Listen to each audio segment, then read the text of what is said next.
Ya, dompet madani ini dijalankan Malang nih, insya Allah nanti ikutan dengan ini Arba aja. Di beberapa masjid mereka jalanin Pak, jualan token. Jadi ada juga yang dipakai sama kemarin sama Ari Untung buat donasi listrik ke masjid. Jadi jamaah-jamaah masjid di kompleknya atau di sekitarnya nginstal, habis itu nanti setiap Jumat mereka rebutan ngisi token. Nanti takmirnya kalau ngelihat udah lebih dari 2 juta token listriknya, ambil lakban ditutup dulu.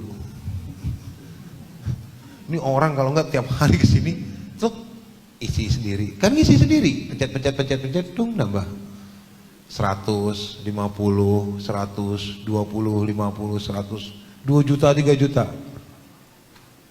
Dan kita udah ngebebasin selama 3 bulan berjalan ini udah lebih dari 700 masjid di Indonesia. Jadi takmirnya udah nggak pernah mikirin listrik. Sekarang belinya salatip, tutup. Itu juga solusi loh setelah mereka ngobrol sama saya. Kok gimana ya? Ada yang pernah sampai 11 juta tembus tokennya. Gimana ya kok ini 11 juta? Gimana cara ngabisin listriknya? Nggak tahu Pak cara ngabisin listriknya. Bapak nyalain aja AC-nya 24 jam. Itu juga udah pernah kok, nggak habis-habis. Ya udah cari solatip aja, tutup aja itu nomor apa? Nomor meterannya tuh, nomor meterannya tutup aja sama digitalnya tutup. Terus tulisin di situ pakai post-it. Jangan tambah dulu ya Pak.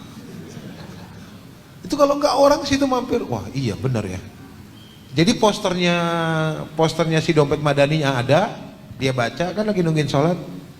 Wah bener nih, wah itu meteran. Nyamperin, pencet, tars, isi. Ini yang akhirnya satu tuh, masjid kalau banyak kan masjid kan pakai sumur pompa, jadi kebutuhannya cuma listrik. Mau pasang AC, takmir bilang ini listriknya jebol nih, ntar sebulan bisa 1,5 juta, 2 juta. Tapi dengan sistem seperti itu, takmir udah nggak usah mikirin lagi untuk urusan seperti itu. Kedua, takmir bisa menghidupkan ekonomi keumatan yang selama ini bingung di sekitar masjid. Ini kan pengurus takmir rata-rata nih. Di sekitar masjid ada orang yang susah hidupnya. Kita ngajuin ke badan zakat, maaf nih ya kalau ada orang badan zakat. Waduh, 3 kali ganti presiden baru cair itu duitnya. Iya kan? Sulit. Ngajuin bisnis buat duafa, buat mualaf rata-rata ya. Ini kalau ada mualaf di tempat kalian kan sama kan nasibnya, diusir, ditendang, dimiskinkan, ditelanjangi, apalagi kurangnya. Akta lahirnya dibakar, ijazah semua dibakar, nggak punya kerjaan, nggak punya data diri. Takmirnya juga ikutan bingung. Aduh, gimana ya dek? KTP pun nggak punya, iya kan? Nah, dengan menghidupkan ini si OB ini yang akan dijalankan ini sama Arbajo ini, modalin cuman pulsa. Ini modal ya, nanti kamu balikin ke kami. Berapa bulan nanti tergantung kamu siapnya untuk ngembaliin ke kami. Kita itu jualan, oke. Ini untuk nanti harga mungkin ada yang lain akan cerita. Saya tuh kemarin, saya sama kami Mualaf Center sama PLN, sama lembaga zakat PLN itu bekerja sama untuk daerah-daerah tertinggal yang kena pemurtatan. Kita recovery akidahnya mereka. PLN datang bawa kabel, nyalain lampu. Nah, ini kerjasama. Kemarin tuh saya sampai diundang sama direksinya mereka. Dompet madani ini amazing kok. Antum ini untung berapa dari situ? Ini beberapa bapak-bapak sini rumahnya pakai token ada? Ada ya? Prabayar. Berapa adminnya? 3.000? Ada yang 3,5? Ada yang 2,5? Di dompet madani 20.000 sampai 500.000 Pak, adminnya 300 perak. Udah berubah belum itu? 300 perak. 1 juta ke atas adminnya 75 perak. 75 rupiah. Itu termurah se-Indonesia. Belum ada yang lagi nandingin kita. Dan itu bisa dijalankan sama mereka. Yang kalian mau dukung untuk mereka berkembang dan maju nih. Kan kalian bertanggung jawab bukan cuma masjid, tapi muslim di sekitar masjid. Termasuk pembinaan mentalnya, pembinaan akidahnya, dan juga pembinaan dia secara kecakapan finansial. Supaya nggak jadi pengemis kan. Pulsa 10.000, berapa di luar? 12.000. Ada lagi? Marang rata-rata di 12.000 berarti ya. Kita 10.350. 10.350. Dia bisa jual 11.500, udah cuan. Cuan kan, untung. Udah cuan 1.000 rupiah. Pun masih lebih murah daripada counter. Memang saya dihujat habis-habisan tuh. Wah, capek dah kalau ngadepin itu.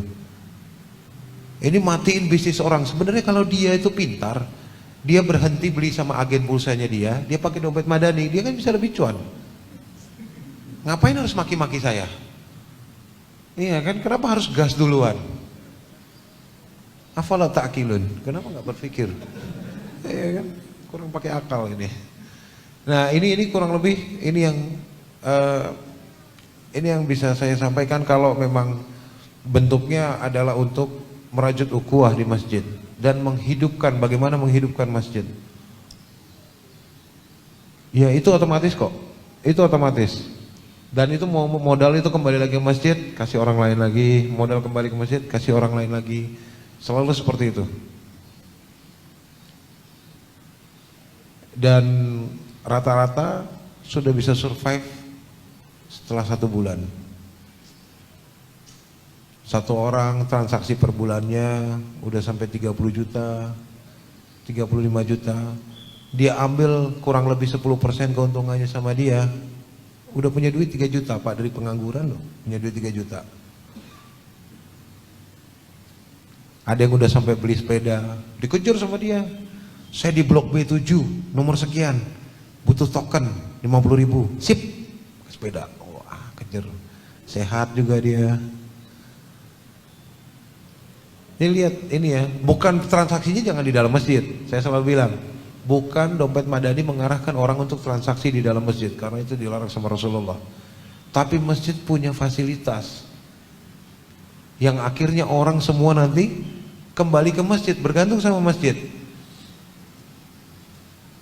Masyarakat sekitar akan melihat, iya ya, beli listrik di luar lebih mahal, masjid jualnya adminnya cuma 2.000, di luar 3.000 tadi kan, atau masjid jualnya adminnya cuma 2.500, murahan di masjid.